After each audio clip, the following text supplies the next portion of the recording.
Labvakar! Labvakar laika ziņās. Aizvadītā nakts Kurzemē un Vidzemē bijusi dzēstra. Viszemākā gaisa temperatūra reģistrēta Rucavā. Tur gaisa sadzisa līdz 6,7 grādiem. Dienā nekļūs siltāks par 20–21 grādu. Daudz viet šodien uzspīdēja saule un, kā varējām redzēt arī satelīta attēlā, tad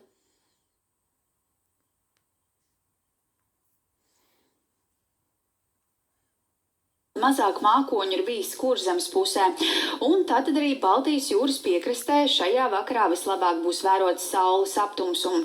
To var darīt arī Vidzemes piekrastē, bet jārēķinās, ka tur gubu mākoņu debesīs būs mazliet vairāk.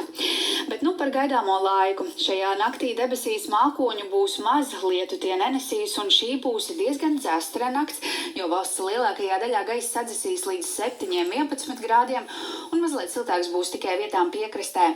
Vējš būs lēns līdz mērens, tas pūtīs no ziemeļa rietumiem un atsevišķos reģionos veidosies arī migla. Rīta dienā debesīs mainīgs mākoņu daudzums, būtiski nokrišņi nav gaidām un maksimālā gaisa temperatūra sasniegs 19–23 grādus. Vēja brāzmas nepārsniegs 10 metrus sekundē.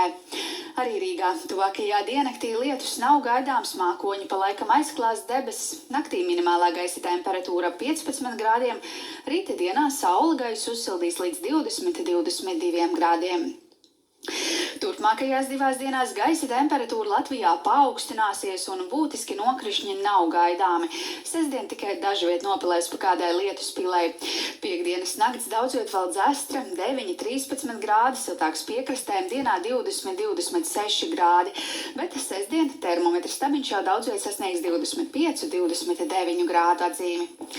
Un noslēgumā vēl pavisam īsi arī par ūdens temperatūru. Upēs un ezeros 15–21 grāds, Baltijas jūras un Rīgas līča piekrastē 17–20 grādi. Šobrīd laika ziņās tas viss. Atā!